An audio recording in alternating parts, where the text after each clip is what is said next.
স্বাধীন রাষ্ট্র হিসেবে ফিলিস্তিনের স্বীকৃতি এবং ইসরায়েলি হামলার প্রতিবাদে রাজধানীতে পদযাত্রা ও ছাত্র সমাবেশ করেছে ছাত্রলীগ। একই দাবিতে বিশ্বব্যাপী চলমান ছাত্র আন্দোলনের প্রতি সংহতি জানিয়ে ছাত্রলীগের নেতাকর্মী ও সাধারণ শিক্ষার্থীরা সারা দেশে ফিলিস্তিনের পতাকা উত্তোলন, পদযাত্রা ও সমাবেশ করে। এ সময় ইসরায়েলকে হামলা বন্ধ করে ফিলিস্তিনকে স্বাধীন রাষ্ট্রের স্বীকৃতি দেওয়ার আহ্বান জানানো হয়। মাহবুদ আজমির প্রতিবেদন। নিরীহ মানুষের রক্তে ভেজা ফিলিস্তিন। ইসরায়েলি হামলায় সেখানে প্রতিনিয়ত ঝরছে শিশু সহ অসংখ্য মানুষের প্রাণ। এই গণহত্যার প্রতিবাদে ফুঁসে উঠেছে বিশ্বের বিভিন্ন বিশ্ববিদ্যালয়ের শিক্ষার্থীরা। সবার কণ্ঠে দাবি উঠেছে স্বাধীন ফিলিস্তিন রাষ্ট্র গঠনের। বিশ্বব্যাপী চলা এই আন্দোলনের সাথে সংহতি প্রকাশ করে ঢাকায় সমাবেশ করেছে ছাত্রলীগ। সোমবার সকালে ঢাকা বিশ্ববিদ্যালয়ের মধুর ক্যান্টিন থেকে ফিলিস্তিনের পতাকা নিয়ে পদযাত্রা করে ছাত্রলীগের নেতাকর্মী সহ সাধারণ শিক্ষার্থীরা।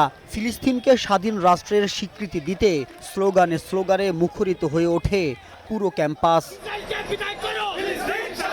পরে ঢাকা বিশ্ববিদ্যালয়ের রাজু ভাস্কর্যের সামনে সমাবেশ করে ছাত্রলীগ। এ সময় ইসরায়েলি আগ্রাসনের তীব্র নিন্দা জানিয়ে সারা বিশ্বের মতো বাংলাদেশের শিক্ষার্থীরাও ফিলিস্তিনের পাশে থাকার ঘোষণা দেন।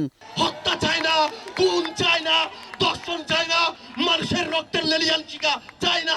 যতদিন পর্যন্ত ফিলিস্তিনি স্বাধীন না হবে ততদিন পর্যন্ত বাংলার ছাত্র সমাজ ফিলিস্তিনের পক্ষে রয়েছে।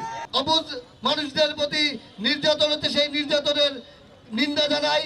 আমরা অতি বিলম্বে খুব শীঘ্রই ফিলিস্তিনের শান্তি কামনা করি, যুদ্ধবিরতি চাই।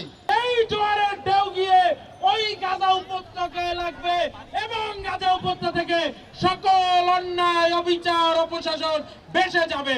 সমাবেশে যোগ দেন বাংলাদেশে অধ্যয়নরত ফিলিস্তিনি ছাত্ররা। তারা আশা করেন বাংলাদেশের মানুষের সমর্থনে স্বাধীন ফিলিস্তিন রাষ্ট্র গঠনের দাবি আরো জোরালো হবে।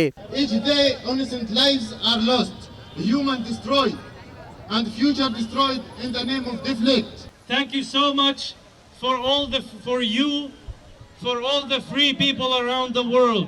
সমাবেশে ফিলিস্তিনকে স্বাধীন রাষ্ট্রের স্বীকৃতি দিতে ও ইসরায়েলের হামলা বন্ধে জাতিসংঘের প্রতি আহ্বান জানান ছাত্রলীগের নেতারা।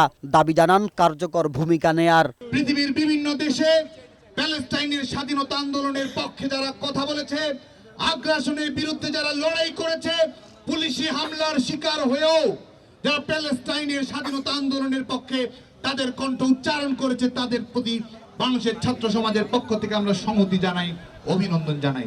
পরবর্তী প্রজন্মের জন্য একটি বাসযোগ্য শান্তিপূর্ণ বিশ্ব গঠনের আহ্বান জানানো হয় এই সমাবেশ থেকে।